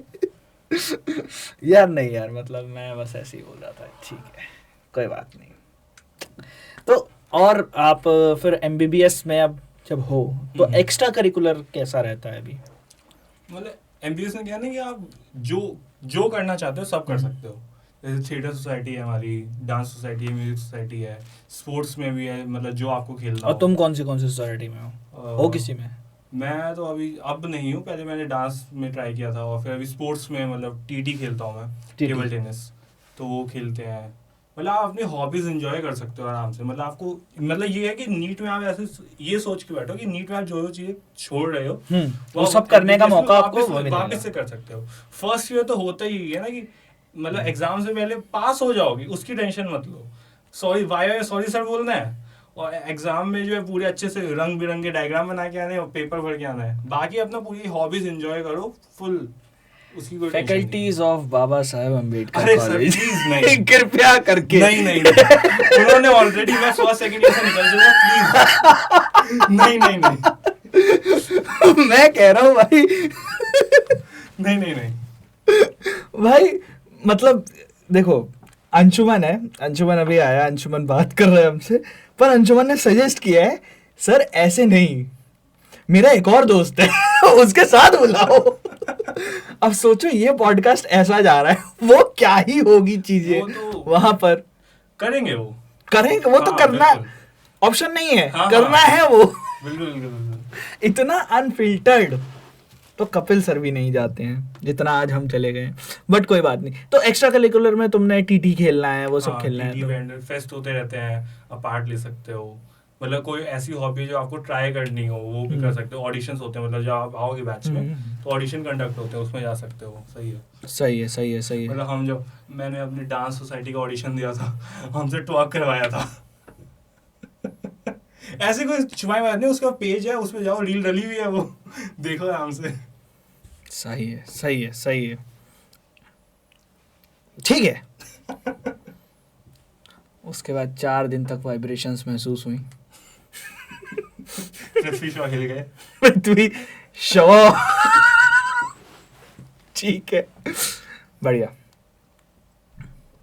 तो आज तक कभी ऐसा नहीं हुआ कि हमारे पॉडकास्ट में किसी ने पॉडकास्ट के बीच में पानी पिया हो। मैं ही पीता हूँ हमेशा पानी।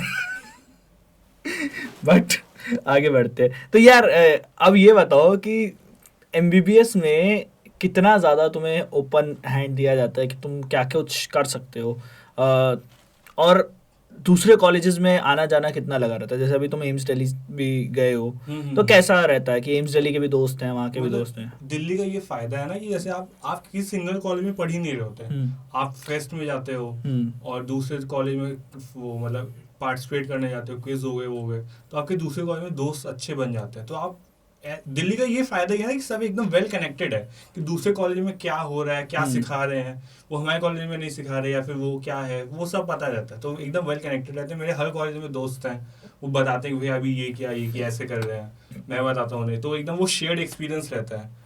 तो दिल्ली का जो क्राउड है तुम्हारे कॉलेज का, ऑलमोस्ट दिल्ली का ही क्राउड है? हाँ ऑलमोस्ट, क्योंकि ऑल ओवर इंडिया का तो शायद नहीं होगा उतना। AAQ से जो आते हैं वो AAQ से थोड़े बहुते बंदे होंगे, बाकी 15% ऐसे है ना AAQ।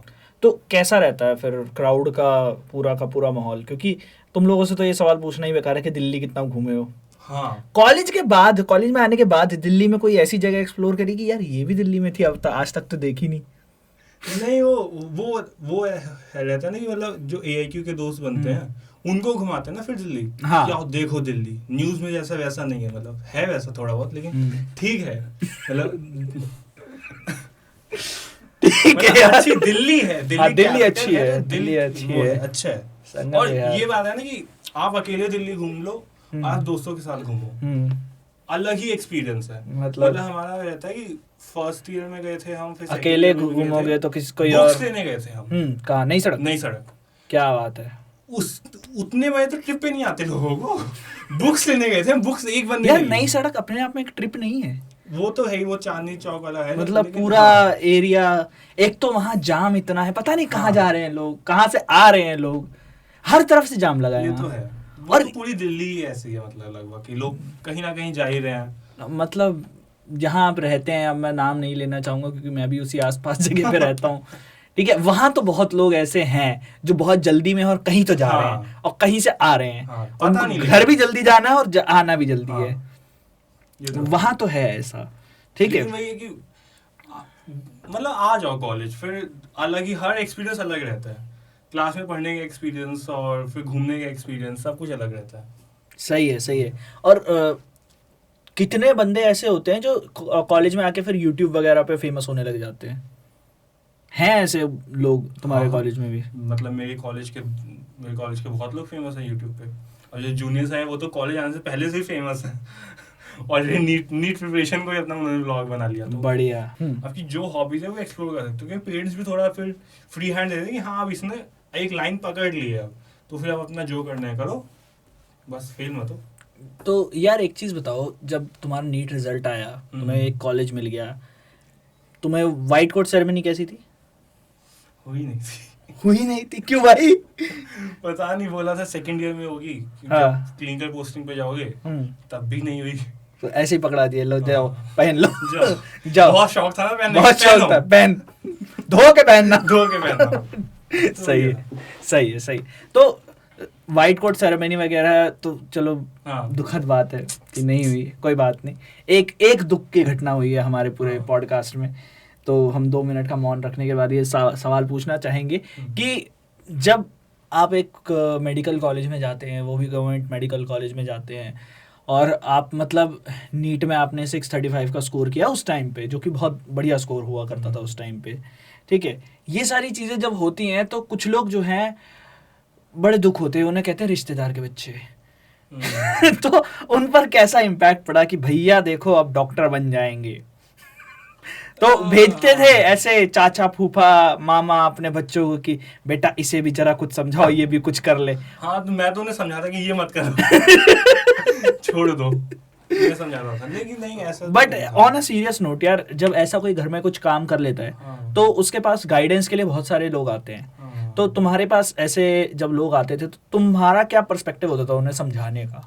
मतलब मैं तो पहले जो मतलब मैं अपने मतलब रिश्तेदारों की जो जिनसे बात करता था, मैं उनसे बात नहीं करता, जिनको भेजा मतलब मेरे कजन से, उनसे बात करता था मैं, तो पूछता था कि करना क्या है तुम्हें, मतलब पसंद क्या है, तो वो मैं पूछता था कि मतलब कई बार होता है कि पेरेंट्स भेजते हैं एडवाइस, लेकिन उसको नहीं चाहिए होती है ना, तो मैं उससे पूछा था कि बताओ यार क्या करना है, कैसे करना है, अगर खुद का मन है तो बताओ फिर, वरना बाकी बहुत सारे ऑप्शंस हैं, ऐसा नहीं कि MBBS सिर्फ एक करियर है, बाकी तो अब इंस्टाग्राम पे इन्फ्लुएंसर बन जाओ, सब करो। तो ऐसा था कि मतलब मैं कुछ ऐसे फालतू एडवाइस नहीं बोलता था कि शुरू करो, जहाँ दिक्कत आएगी वहाँ मैं हेल्प कर दूंगा, क्योंकि मेन बात होती है ना कि अगर आपको कोई एक रिटन स्क्रिप्ट दे दे कि ये करना है, ये करना है, तो आप समझ नहीं पाते ये क्यों करना है, और अगर आप वो खुद through out the journey find करते हो कि मतलब कि हाँ ये अब मैं कर लेता हूँ तो बेटर होगा, और वहाँ पे कोई गाइडेंस है हाँ जो तुम कर रहे हो तुम सही कर रहे हो, तो वो एक हो जाता है कि हाँ मुझे ये समझ है मैं क्यों कर रहा हूँ, और जो मैं कर रहा हूँ वो सही है। ये दो चीज़ें अलग अलग है, ये खुद समझ है कि मैं क्यों कर रहा हूँ और जो कर रहा हूँ वो सही है, ये कोई बता दे तो फिर वो ईजी हो जाता है। तो ये तो हो गई बच्चों के लिए बात। हाँ। अब ये जो पेरेंट्स अभी हमारा पॉडकास्ट देखने वाले हैं, जो चाह रहे हैं कि अपने बच्चे को मेडिकल स्टूडेंट बनाना और डॉक्टर बनाना बेसिकली, तो उनके लिए क्या एडवाइस है? क्या उन्हें अपने बच्चों के साथ बातचीत करनी चाहिए, किस तरीके से रिएक्ट करना चाहिए ताकि उनके बच्चे को भी एक कॉन्फिडेंस आए कि वो कर सकता है कुछ लाइफ में? हाँ, मतलब पूछते रहो कि क्या हेल्प चाहिए। मतलब मेरे पापा मम्मी जो थे वो कभी ये नहीं बोलते कि ये कर ले, ये कर ले, ये कर ले। मतलब मेरे पापा कभी वो यूट्यूब वीडियो भेजते रहते थे कि देखो ये बताइए कोई टेस्ट सीरीज है, देख लो, अगर ज्वाइन करनी हो तो देख लेना ऐसा। लेकिन एंड ऑफ द डे मुझे डिसाइड करना कि मुझे क्या करना है। लेकिन वो पूछते रहते हैं कि कोई हेल्प कुछ चाहिए, कि मतलब कोई और टेस्ट सीरीज या कुछ चाहिए। मैं बताया पापा ये वाली टेस्ट सीरीज ज्वाइन करनी है, ये वाले मॉक टेस्ट खरीदने हैं, ऐसे करते हैं। मतलब उनसे पूछते रहो कि वो क्या फील कर रहे हैं, क्या हेल्प चाहिए उन्हें। rather than कि उनको एडवाइस करो कि तुम अब ये करो, तुम अब ये करो। मतलब उनको थोड़ा स्पेस दो खुद से, कि वो खुद से बता देंगे ना कि पापा मुझे ये हेल्प चाहिए, या मुझे यहाँ से समझ नहीं आ रहा तो ये इस सब्जेक्ट में थोड़ी हेल्प चाहिए, तो वो रहेगा। मतलब कम्युनिकेट करते रहो, सपोर्ट दो, बस सपोर्ट दो, वो कर लेंगे। वो वाला नहीं होना चाहिए कि मतलब वो भैया का हो गया, अब तुम्हें भी करना है, ये करना है, वो करना है, वो सब नहीं होना चाहिए। हाँ, क्योंकि वो अगर उसको खुद से अगर अंदर से आएगा तो वो ज़्यादा लंबा आगे जाएगा, क्योंकि नीट यूजी एक एंड नहीं है जर्नी का, वो एक स्टार्ट है ना। उसके आपको एमबीबीएस भी करना है, उसके बाद आपको आगे नीट पीजी भी देना है। तो अगर जब वो अंदर से आता है कि हाँ अब करना है, तो ईजी हो जाता है वो लॉन्ग रन के लिए, कि आपने एक एग्जाम तो दिलवा दिया पीछे पड़ के, उसके बाद फिर वो पसंद। कुछ हैं ऐसे बच्चे तुम्हारे कॉलेज में जो जबरदस्ती के आए हुए हैं, जिन्होंने पेरेंट्स का सपना सिर्फ पेरेंट्स का सपना है जिनका? नहीं, मतलब सिर्फ पेरेंट्स का तो नहीं होता है, मतलब कहीं आप अपने पेरेंट्स के सपने में भी अपना सपना ढूंढ लेते हो ना, तो ऐसा है। लेकिन हाँ, थोड़े बहुत कुछ होते हैं, बहुत कम होते हैं, क्योंकि बहुत कम, मतलब ऐसी फील्ड है कि मतलब बहुत हाई कंपटीशन है ना, तो कंपटीशन तो बहुत ज़्यादा हाई है। तो उसमें जब आप खुद से अगर आप देखो, आप अपना 100% एफर्ट तभी लगा पाओगे ना, आप अंदर से खुद से चाहते हो अचीव करना। सही बात। वो रहता है कि मतलब बहुत कम है बच्चे ऐसे, लेकिन हैं थोड़े बहुत तो रहते हैं, मतलब हर जगह रहते हैं वो। तो अभी हमारे साथ एक घटना हुई है। अभी आप हमारे दरवाजे पे किसी ने दस्तक दी थी और आपने बोला अरे इनको देख के तो पूरी नीट की तैयारी करिए। That is Aryan Raj Singh. अभी हमारे दरवाजे पे उन्होंने दस्तक दी थी, बट अभी वापस जा चुके हैं, क्योंकि देख लिया उन्होंने रिकॉर्डिंग चल रही है। तो क्या रोल था ऐसे सीनियर्स का जो पहले से एमबीबीएस में है, जो पहले से तुम्हें गाइड करने के लिए आगे आ रखे हैं, उनका क्या रोल था तुम्हारी नीट की जर्नी में? मतलब वो क्या था ना कि कभी कभी ऐसे हम लोग फील करते हैं, मतलब इनके वो वीडियोस में रात टाइम में, मतलब जब पूरी दिन निकल जाता था तो ऐसा फील होता है ये सब एंड क्यों कर रहे हैं। मतलब एक बड़ा विजन तो रहता है कि हाँ डॉक्टर बनना है, लेकिन डे टू डे लाइफ में भाई इतनी मेहनत क्यों कर रहे हैं, इतने एग्जाम क्यों, मतलब क्वेश्चन छोड़ देते हैं, ये होता है।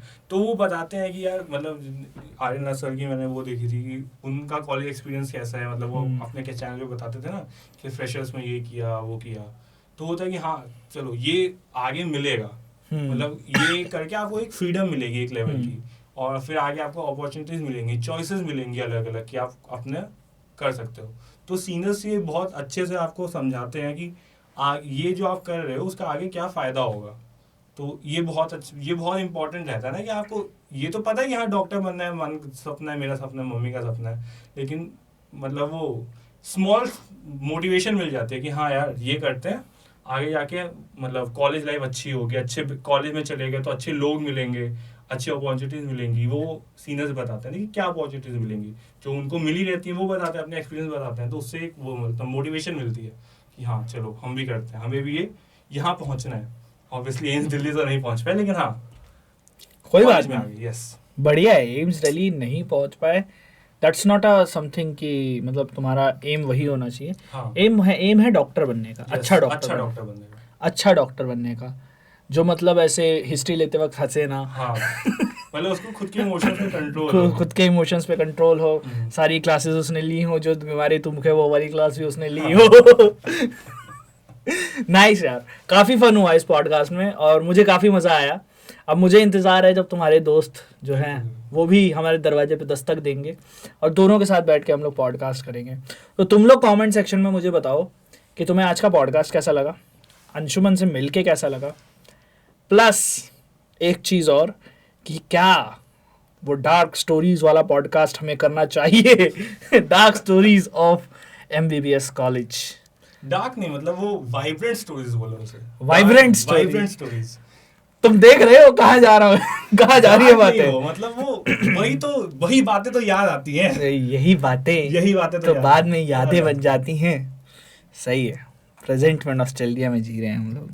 सही बात। अभी वो नीट का बात डिस्कस करके मुझे नॉस्टैल्जिया हो गया। मतलब बहुत अच्छा टाइम रहता है नीट प्रिपरेशन का टाइम, मतलब जब मैं वो प्रिपरेशन का टाइम तो काफी अच्छा रहता ही है यार। मतलब रिजल्ट अगर अच्छा आ जाए उसके बाद तो वो एक स्वीट मेमोरी बन के रह जाती है। बस वही है कि प्रिपरेशन के टाइम पे जितना एंथू से हम लोग पढ़ते हैं ना, और जितना मतलब कुछ नहीं पता लग रहा कि मतलब थक गए हैं, पिट गए हैं, रो गए हैं, फिर भी पढ़ ही रहे हैं, फिर भी किताब सामने है ही। मतलब एक खुद को पता है कि हाँ भाई मैं ऐसा इंसान हूँ जो इसने ये कर रखा है, मतलब उस फेज से गुजरता है। सही, तो काफी डेवलप। तुमने मेंस का एग्जाम भी दिया था क्या? हाँ, जेई मेंस यार, तो जाते जाते उसकी थोड़ी सी स्टोरी बता दो।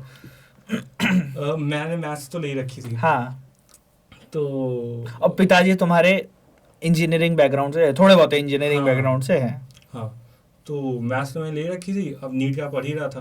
तो जेई में ऐसा होता है कि आपको क्या बोलते हैं, जेई मेंस में कोई इंडिविजुअल सब्जेक्ट कट ऑफ नहीं होती ना, कि मतलब आपको हर सब्जेक्ट में ऐसा। जेई एडवांस में ये होता है, जेई मेंस में होता है ओवरऑल आपको एग्रीगेट लाना होता है। तो उसमें क्या था कि मैंने जेई भी साथ में दे दिया था, तो मेरा जेई तो पहले अटेम्प्ट में भी निकल गया था 2021 में ही। क्या क्या क्या स्कोर था जेई में? उसमें शायद 90th परसेंटाइल थी थोड़ी, मतलब क्या रैंक थी उसमें, 80 था रैंक थी, थोड़ी थोड़ी बहुत थी, मतलब एडवांस के लिए क्वालिफाई कर गया था मैं, ठीक है। और लेकिन जो 22 वाला जे दिया था, जो कि अच्छे प्रिपरेशन से दिया था, उसमें कौन सा मार्च में या फेब में दिया था शायद, एक ही अटेम्प्ट दिया, 2 अटेम्प्ट होते थे उस समय पे ना, तो एक ही अटेम्प्ट दिया था। तो उसमें तो मेरी नीट से अच्छे रैंक आई थी। काफी बढ़िया।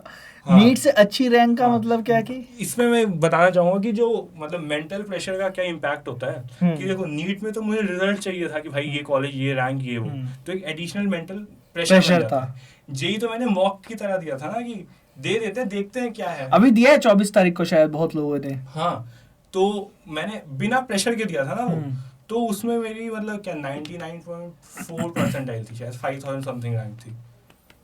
5000 समथिंग रैंक हाँ। जेई में भाई, जेई मेंस जेई में 5000 रैंक लाना मतलब, हमारे टाइम पे तो कॉलेज मिल जाता है यार, एनआईटी वगैरह इसमें। हाँ, नहीं उस समय मिल जाता है, मिल जाता। एनआईटी तो मतलब अब का मेरे को पता नहीं है, एनआईटी क्यों ही लेता मैं, उस समय तो एनएसयूटी और डीटीयू था ना। हाँ, NSU डीटीयू मिल मतलब जाता, दिल्ली में तो डीटीयू एनएसयूटी वो सब मिल जाता, डीटीयू मिल जाता, बढ़िया कंप्यूटर है। साइंस जो भी था वो था।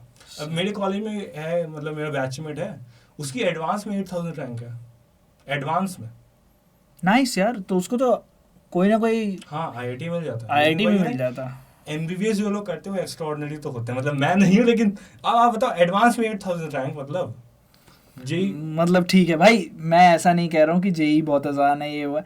सब हर एग्जाम अपना अलग अलग है, बट जो लोग लिटरली नीट और जेई दोनों में फोड़ रहे हैं, वो क्या ही लेवल के एग्जाम वो बंदे होंगे यार। मतलब वो एडवांस में 8000 रैंक, तो वो तो अलग ही है एकदम। नाइस यार, नाइस। तो बुलाओ फिर को उसको कभी पॉडकास्ट में। अब तो ऐसे तो फिर पूरे कॉलेज को बुलाना पड़ेगा, मतलब आप यार, मैं वही बोल रहा हूँ कि आप अगर अच्छे कॉलेज में चले गए ना, तो आपका जो हर एक बैचमेट है, हर एक सीनियर है, आपको कुछ ना कुछ इंस्पिरेशन, कुछ ना कुछ सीख, मतलब लर्निंग लेसन देता ही है वो, कि हम यहाँ पे और वो वहाँ पे। तो होता है कि ब्रिज, मतलब आगे बढ़ने की मोटिवेशन, इंस्पिरेशन मिलती रहती है, तो ये इंपॉर्टेंस होती है अच्छे कॉलेज का। तो प्रोफेसर्स के साथ कैसा रिश्ता है? सीनियर्स के साथ तो बहुत बढ़िया रिश्ता है। हाँ, प्रोफेसर्स ठीक है, वाइवा में काम आ जाए थोड़े बहुत, मतलब स्माइल, मतलब थोड़ा मेंटेन करके रखो, रेपो मेंटेन करके रखो तो हो जाता है। नाइस नाइस, मतलब वाइवा में बोल सकते हैं पास। हाँ, मतलब ऐसे बोल, मतलब वो जैसे अभी आपने कोई क्वेश्चन पूछा, मैं ऐसे सर नहीं सर कुछ और पूछ लो, कुछ और सर। हाँ, तो ऐसा हो जाता है, मतलब रिस्पेक्ट, एक टोन ऑफ रिस्पेक्ट मेंटेन करके रखो तो Nice. क्योंकि वो भी अपनी फील्ड में काफी पढ़ चुके हैं, तो लर्निंग होता है, मतलब प्रोफेसर से होता है कि आप अगर उनको क्यूरियोसिटी दिखाओगे कि हाँ सर मुझे आपसे कुछ सीखना है, तो वो सिखाते हैं, तो ऐसा रहता है। यार मेरा मन तो नहीं कर रहा अब कि मैं इस पॉडकास्ट को रोकूं, एक दो सवाल मेरे और हैं, और एक सवाल पूछने के बाद मैं इस पॉडकास्ट को भी यहाँ रोकूंगा, वरना मैं बहुत ज़्यादा सवाल पूछता ही चला जाऊंगा। यार लास्ट सवाल पूछ रहा हूँ, फाइनल लास्ट सवाल। इस पे डिसाइड होगा कि मैं पास होता हूँ, इसमें पास हो गए कि फेल। जब मेडिकल स्टूडेंट बीमार पड़ते हैं, फर्स्ट ईयर नहीं, सेकंड ईयर थर्ड ईयर के मेडिकल स्टूडेंट जब बीमार पड़ते हैं, और साथ में आपके मित्रगण भी हैं, ये तो मेरी स्टोरी है, तो मतलब कितने एक्सपेरिमेंट किए जाते हैं आपकी बॉडी पर? सभी डॉक्टर होते हैं फिर तो वही, और हर एक स्पेशलिस्ट, एक आपकी हड्डी देख रहा है, एक आपका जो कुछ देख रहा है, वो अलग ही रहता है। तो और फिर तो जो मतलब ऑब्वियसली आप हॉस्टल में हो, कहीं पे भी हो, अपने को हॉस्टल में जाओगे, जो वहाँ पे जीआई ऐसा होता है, वो जानते होते हैं आपको, बोलते हैं हाँ भाई क्यों पी इतनी। अरे भगवान भाई, तेरे पिताजी देखेंगे ये पॉडकास्ट, चुप हो जा। मैं नहीं हूँ, ये मेरी दोस्त की कहानी है। ठीक है, कोई बात नहीं, ये मैं नहीं हूँ, ये मैं नहीं हूँ। सीरियस, पिताजी के नाम से एकदम सीरियस हो गया बंदा। नहीं, ये सही है। बट आगे की स्टोरी, आगे की स्टोरी। मतलब मैं अब नहीं बता रहा, दोस्त के तो हटाओ। वो क्या होता है, मतलब पेन किलर खा लिए थे मैंने, वो मेरे दांत में दर्द हो रहा था, और अगले दिन पेपर था, पैथ का ही पेपर था, तो वो दांत का दर्द मतलब अलग ही होता है वो। I know, all respect to BDS। I know. हाँ बहुत दर्द होता है वो, मतलब तुम चाहे जितना मजाक उड़ा लो, नहीं मजाक तो मैं उड़ाता है, उस दिन से बंद कर दिया मैंने। तुम्हारा दांत में जिस दिन दर्द होगा हाँ। MBBS वालों को, उस दिन तुम्हें डेंटल वाले जरूर याद आएंगे। तो मतलब कल पेपर है 10 बजे से, रात में मैंने 2 गोलियां खा ली थी, वो कीटोरोल की आती है, उसका मतलब गैस्ट्राइटिस बहुत तेज होता है वो, तो साइड इफेक्ट हो गया था। तो पेट में दर्द शुरू हो हाँ गया। पेट में दर्द शुरू, अरे बाप दांत रे। का दर्द अलग शुरू, कल पेपर उसकी वजह से एंजाइटी अलग शुरू। तो दोस्त के पास चले गए, भाई देख ये है, मैंने पूरी स्वेटिंग हो रही है, मुंह लाल है पूरा, वो चल हॉस्पिटल से चलते हैं। इमरजेंसी में लेके गए, पहला सवाल क्यों इतनी पीते हो, अरे सर पी नहीं है। फिर बोले तेरा तो MLC का केस बनेगा अब, मतलब मेडिको लीगल केस, मतलब वो क्या बोलते हैं ड्रग इंड्यूस गैस्ट्राइटिस है ना ये, तो MLC का केस अगर कोई दूसरा पेशेंट होता तो उसका तो फिर अलग ही ट्रीट करते उसको। उसमें जो है मतलब जब मैंने बताया कि सर मैंने ये गोलियां खा ली और फिर मुझे पेट दर्द शुरू हो गया, तो उस समय उनको पता नहीं था कि मैं यहीं का स्टूडेंट हूँ जो JR थे वहाँ पे। तो उन्होंने अपने वो साथ के कलीग को बुलाया, उन्होंने सर ऐसा ऐसा केस है, तो उसके लिए बोला इधर आ, काम क्या करते तू, अनपढ़ है? मैंने कहा यहीं का स्टूडेंट हूँ। फार्मा नहीं पढ़ी तूने? वो बोला कि फिर उन्होंने मतलब फिर सपोर्ट दिया, मतलब एक बार पता लग गया कि अब नहीं मेरे साथ मेरा पेपर है, किसी तरह ठीक कर दो, कल पेपर देने जाना है, पेट में बहुत दर्द है। फिर दोस्त आ गए थे, फिर वहीं पे मतलब हमारा हॉस्टल में फिर हमने पढ़ना शुरू कर दिया था, मतलब मुझे ड्रिप लग गई थी, पापा को बता दिया, पापा ऐसा सीन है, उन्होंने ठीक है मतलब सही है, कल पेपर दो आराम से। फिर वहीं पे अपना पढ़ने लग गए, फिर जो मतलब वही ना कि बहुत सही हो जाता है कि फिर सीनियर उन सीनियर्स ने बोला कि चल ठीक है अब तेरा रिवीजन भी करवा ही देता हाँ, हूँ। वही मैं बताने वाला था ना कि जैसे वो तो उनकी तो ड्यूटी है, मैं डॉक्टर रूम में अपना मुझे ड्रिप लगी हुई है, मैं आराम से पढ़ रहा हूँ ना, बीच में आके पैच के टॉपिक पूछ ले रहे कि ये बता क्या होता है, एंजियोमा क्या होता है, ये क्या होता है, तो ये ऐसे कर ले, वो ऐसे कर ले, मतलब वही है कि गाइडेंस सीनियर्स हर जगह गाइडेंस आपको बंदे को पता लग जाता है ना कि यार अपना ही है। हाँ, तो फिर वो एक यही है bonding हो कि जाती ठीक है। है चाहे जितना मर्जी नुकसान करके आया हो हाँ। अपना, फिर बंदा यही बोलता है अच्छा ठीक है तो अपना ही, है तो अपने ही। वही फिर तेरा है पर मेरा है। On that note guys, on that note, Anshuman काफी अच्छा लगा आपसे मिलके, मुझे बहुत अच्छा लगा। मतलब मैं नहीं चाहूंगा कि ये पॉडकास्ट आए, पर ये पॉडकास्ट आएगा। शायद आप भी ना चाहो कि कुछ जो इसमें से क्लिपिंग्स हैं वो ना निकले, पर वो निकलेंगी। मैं देखूंगा कि और वो आप देखेंगे, और फिर हम दोनों के खानदान के लोग जो जायदाद से हमें बेदखल करेंगे और सामने बैठ के कपिल सर हम दोनों को कूटेंगे। तब आएगा मजा। तो गाइज मेरी नौकरी तो वैसे ही खतरे में है। बाकी का आप लोगों को अगले एपिसोड में पता लगेगा, जब अंशुमन के साथ अंशुमन के एक दोस्त होंगे, नाम उनका अजीम अब्बास। अजीम अब्बास। तो अजीम अब्बास के साथ अंशुमन सिंह, और क्या पता हम एक दो और लोगों को इनवाइट करें, पूरा एक बढ़िया कॉन्फ्रेंस करेंगे। Yes yes. तो guys on that note, thank you very much यार अंशुमन, मुझे बहुत अच्छा, बहुत मज़ा आया आपके साथ बात करके। एंड क्योंकि हम दोनों एक ही जगह से आते हैं, साथ निकलते हैं, फिर साथ ही निकलते हैं, मैं तो कहता हूँ एक हेलमेट और ले लिया जाए और फिर साथ में ही चलते हैं। तो बहुत ही बढ़िया लगा। होपफुली नेक्स्ट एपिसोड में हमारी दोबारा मुलाकात होगी, और आपके पिताजी से अभी हमारी मुलाकात होनी बाकी है, सो उन्हें भी हम इनवाइट करते हैं इस पॉडकास्ट पे। एंड गाइज अगर आप लोगों को लगता है कि आप एक मेडिकल स्टूडेंट हैं, या फिर आप ऐसे किसी व्यक्ति को जानते हैं जिन्होंने मेडिकल की पढ़ाई के लिए काफ़ी कुछ जो है वो एक्सपीरियंस किया है, काफ़ी अपना एक्सपीरियंस हमारे साथ शेयर कर सकते हैं, तो नीचे मैंने ईमेल आईडी भी दे दी है, आप लोग मुझे ईमेल कर सकते हो डायरेक्टली shiva@goodeducators.com पे आप लोग ईमेल लिख दीजिए, अपनी स्टोरी बता दीजिए, हम लोग आप लोगों को हमारे पॉडकास्ट पे फीचर करेंगे आपकी स्टोरी को। तो मिलते हैं एंड आपसे भी विदा लेते हैं, नेक्स्ट एपिसोड में मिलते हैं, तब तक के लिए thank you from Shiva Maurya and Anshu, bye bye.